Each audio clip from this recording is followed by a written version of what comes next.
Hi everyone, welcome back to another video from Finance and Crypto Guide. Today in this video we will be learning how to find your Kraken public account ID. Your Kraken public account ID is useful for connecting third-party apps or verifying your account in some services, so here is how you do it. First of all, open up your Kraken application and log into your account if necessary.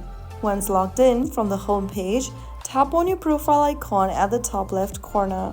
Soon after you do that, from the account menu, click on your email address at the top. This will bring up the account details. Now, click on the public account ID option and you have now copied your public account ID for Kraken. Now your public account ID is copied, you can then go ahead and paste it in a secure area, and also make sure to only share it when needed for verified tools or support purposes. That is how you easily find your Kraken public account ID.